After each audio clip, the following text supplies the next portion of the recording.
رحیم آج ہم یہاں پہ وزیر اعلیٰ خیبر پختونخوا سردار علی امین گنڈاپور صاحب کی ہدایات کے اوپر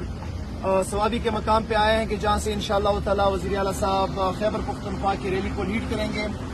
یہاں پہ ہماری تمام تر انتظامات مکمل ہیں، تمام گاڑیاں یہاں پہ پہنچ چکی ہیں، یہاں پہ کرینیں، واٹر بوزرز، باقی چیزیں پہنچ چکی ہیں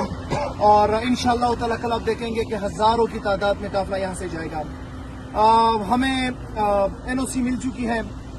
لاہور کے جلسے کے لیے، لیکن اس کے باوجود ہمیں خدشہ ہے کہ خیبر پختونخوا کے قافلے کو جو ہیں وہ رکاوٹیں کھڑی کر کے روکا جائے گا۔ ہم بتانا چاہتے ہیں کہ ہم پرامن شہری ہیں، پرامن پاکستانی ہیں، پاکستان کے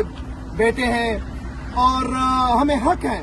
جتنا کسی اور پولیٹیکل پارٹی کے ورکرز کے لیے حق ہے اتنا ہی ہمیں حق ہے کہ ہم اپنا جلسہ پرامن طور پہ منعقد کریں۔ ہمیں اجازت دی جائے، اگر آپ اجازت نہیں دیں گے تو ہمیں این او سی ملی ہے، عمران خان کی اجازت ملی ہے، ہم ہر حال میں کل جائیں گے۔ آپ کے کنٹینر، آپ کے رکاوٹیں ہمارا راستہ نہیں روک سکتی، اس کی تیاریاں مکمل ہیں انشاءاللہ تعالی، اور کل ہم دکھائیں گے کہ کسی بھی طور پہ ہم لاہور جلسے سے نہیں رکیں گے اور لاہور پہنچ کے جو ہے انشاءاللہ تعالی یہ ثابت کریں گے کہ عمران خان کی کال جو ہے وہ جب دی جاتی ہیں پھر جو ہے قوم رکنے والی نہیں ہوتی۔ تو ہمارا یہ مطالبہ ہے کہ کل جو پرامن جلسے کے لیے ہم جا رہے ہیں اس کے لیے جو ہے قوم کو چھوڑیں اور ہم اپنا پرامن جلسہ کریں۔ شکریہ۔